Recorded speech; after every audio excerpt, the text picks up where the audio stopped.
తుది దశకు కసరత్తు, గవర్నర్ ఆమోదమే తర్వాయి.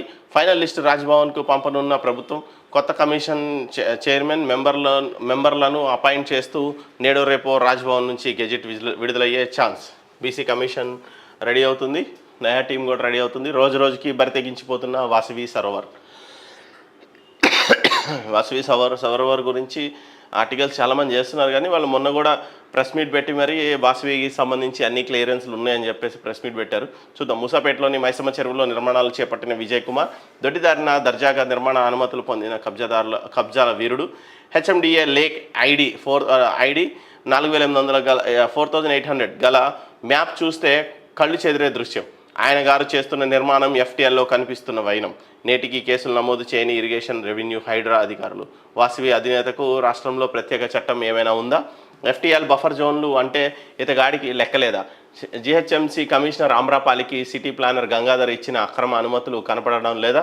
నిర్మాణ అనుమతులు రద్దు చేసి చర్యలు పోవడంలో మతలబేంటి? ముక్త కంఠంతో ప్రశ్నిస్తున్న సామాజికవేత్తలు. బడాబాబులకు ఒక రూటు, సామాన్యులకు ఒక రూలా? ప్రజల జీవితాలతో చెలగాటం ఆడుతున్న ఇతగాడిపై చర్యలు తీసుకోవాలని వెల్లువెత్తుతున్న డిమాండ్స్. మైసమ్మ చెరువు ఎఫ్టీఎల్లో యథేచ్ఛగా నిర్మాణం చేస్తున్న వాసవి సరోవర్. సో వీళ్ళు అడ్డగోలుగా నిర్మాణాలు చేయడం, వాటికి సీఎం గత ప్రభుత్వం ఏదైతే కేటీఆర్ ఉన్నారో కేటీఆర్ అవుట్ రైట్గా సపోర్ట్ చేసి వాళ్ళకి సిఎస్ఆర్ ఫండ్స్ కింద వాటిని అప్పచెప్పి చెరువులను అప్పచెప్పితే వాళ్ళు అడ్డగోలుగా కార్పొరేట్ సోషల్ రెస్పాన్సిబిలిటీ కింద చెరువుల్ని, కుంటల్ని పరిరక్షించమని చెప్పేసి కార్పొరేట్ సంస్థలకి ఆ చెరువుల్ని దారాదత్తం చేస్తే వాటి అంచున రోడ్లు వేసుకోవడం, 100 feet రోడ్లు వేయడం, చెరువులకి రోడ్లు వేస్తారు వీళ్ళు.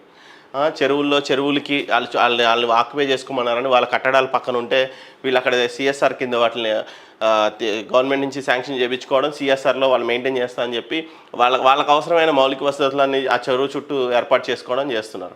వందే భారత్లో స్లీపర్ కోచ్లు. త్వరలో వందే భారత్ ఎక్స్ప్రెస్లో ప్రారంభం. రైల్వే శాఖ మంత్రి అశ్విన్ వైష్ణవ్ వెల్లడి. ప్రస్తుతం చైర్ కార్, స్లీపర్, మెట్రో కోచ్లు. ఇండిగో విమానానికి బాంబు బెదిరింపు. మధ్యప్రదేశ్ నుంచి హైదరాబాద్కు బయలుదేరిన ఫ్లైట్ నాగపూర్లో అత్యవసర ల్యాండింగ్. ప్రయాణికులను దింపేసి క్షుణ్ణంగా పరిశీలించిన సిబ్బంది. ఎలాంటి పేలుడు పదార్థాలు లేకపోవడంతో ఊపిరి పీల్చుకున్న అధికారులు, ప్రయాణికులు. జడివాన. రాష్ట్ర వ్యాప్తంగా కుండపోత వర్షం. అత్యవసర సేవలకు సెక్రటరియట్లో కంట్రోల్ రూమ్. 0402345408 నెంబర్కు సంప్రదించాలి. వరదలు, వర్షాలు పరిస్థితిపై మానిటరింగ్ చేస్తున్నారు ఈ నెంబర్పై. నీట మునిగిన పలు జిల్లాలు. ఖమ్మం, వరంగల్ జిల్లాల్లో బీభత్సం. ప్రాజెక్టులు కొనసాగుతున్న వరద. వాగులు, వంకలు పొంగి పొరలడంతో తెగిన రోడ్లు. ప్రాణాలు కోల్పోయిన 9 మంది, వారిలో మహిళా శాస్త్రవేత్త సైతం. ఆర్థిక ఇబ్బందులకు 2 కుటుంబాలు బలి. 2 పిల్లలు, భార్యను చంపి సాఫ్ట్వేర్ ఉద్యోగి. రుద్రారంలో దారుణం. హై జంప్లో నిషాద్కు రజితం. లండన్లో వరంగల్